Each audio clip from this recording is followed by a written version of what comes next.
Good morning. I am here to discuss about nationalism and patriotism.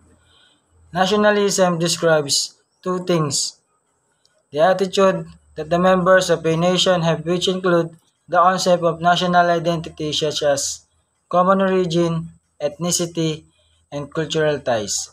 On the other hand is the action. The action that the members of the nation take when seeking to achieve determination. Salient provision of Flag and Heraldic Code of the Philippines, or Republic Act No. 8491 of 2002. The Philippine Flag. Flag is a sacred and respected feature of the nation. Our national flag is the symbol of our country. It shows our unity as a people.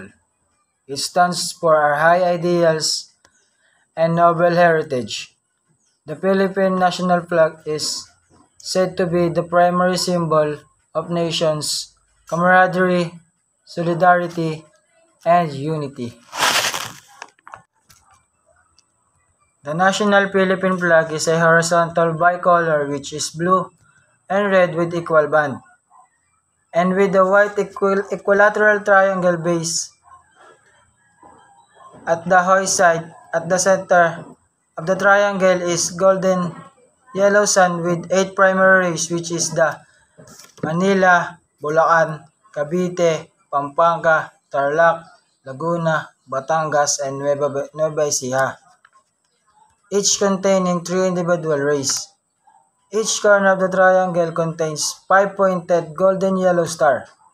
The 8 provinces symbolizes as the rays of the sun that fought for our independence in the Spanish rule.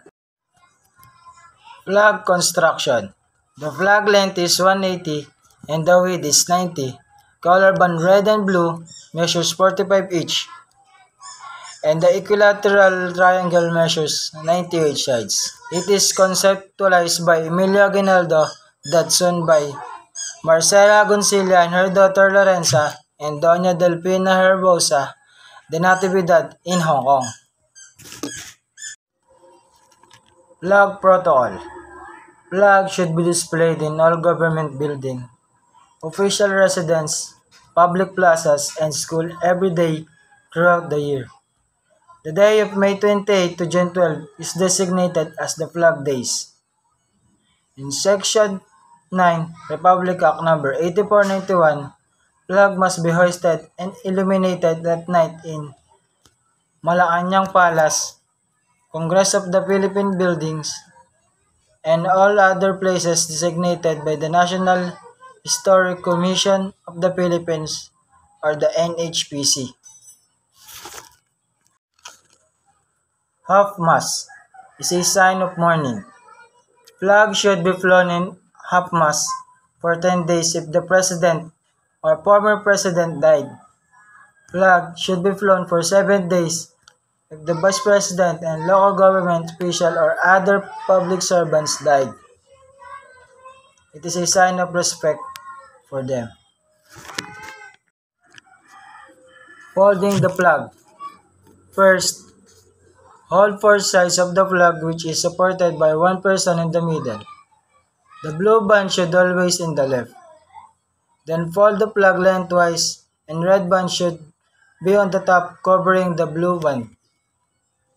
Then fold it again at the middle lengthwise and sun should be on top.